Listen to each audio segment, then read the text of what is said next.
Dr. Bart Ehrman is the James A. Gray Distinguished Professor of Religious Studies at the University of North Carolina at Chapel Hill. He received his Ph.D. from Princeton Theological Seminary. He has written or edited over 31 books and have translated those into 28 separate languages. 5 of his books, Misquoting Jesus, God's Problem, Jesus Interrupted, Forged, and How Jesus Became God, were on the New York Times bestseller list.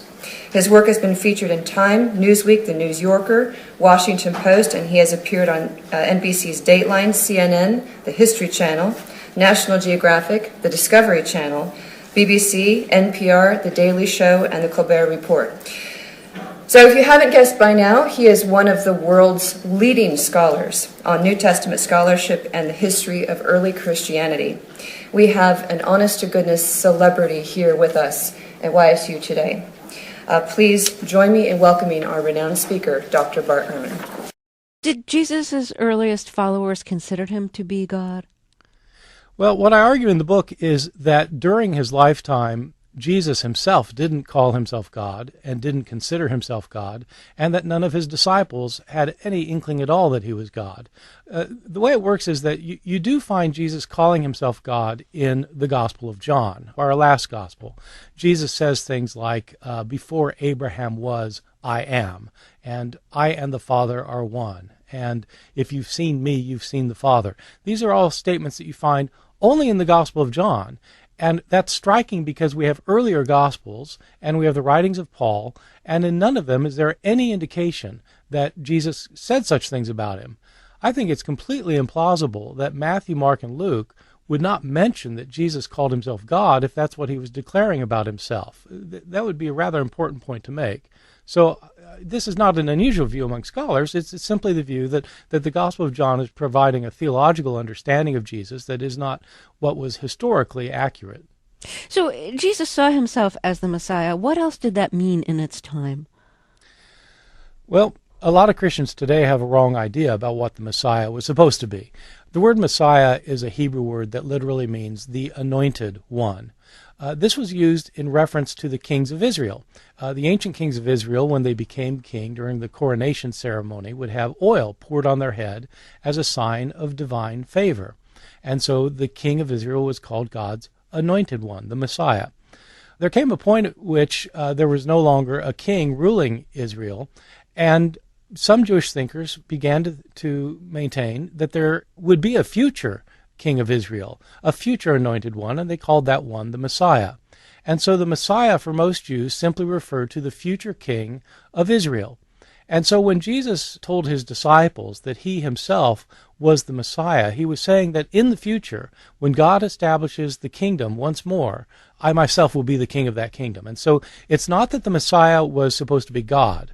The Messiah was not supposed to be God. The Messiah was a human being who would be the future king. And that's probably what Jesus taught his disciples that he was.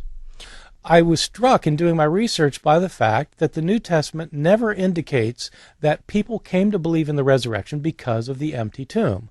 And this was a striking find because it's just commonly said that that's what led to the resurrection belief.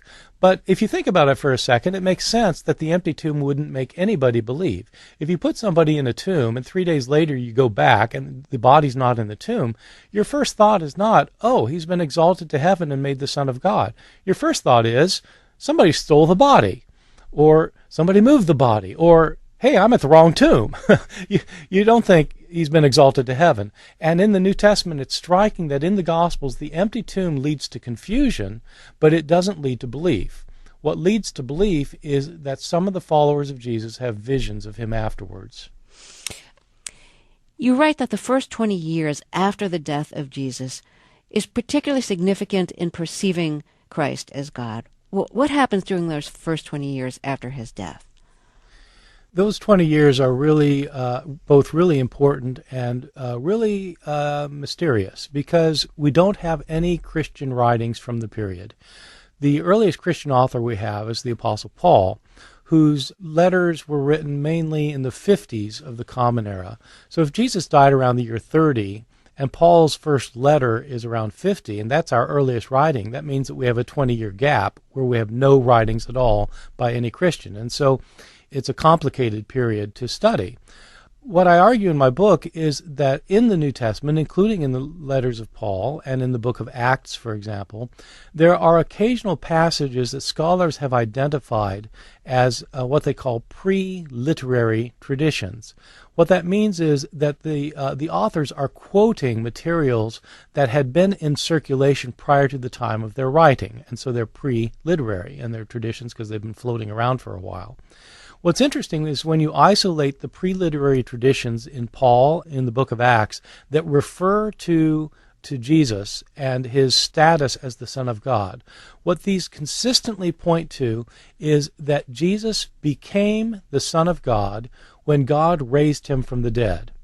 That it was at the resurrection of Jesus that God made Jesus his Son. This is what I call an exaltation Christology. Christology simply means your view of Christ, and an exaltation Christology is one that says that Christ had been a human being and that God had exalted him to a position of divinity. The earliest Christians, during those first 20 years, the very earliest Christians appear to have thought that that's what happened.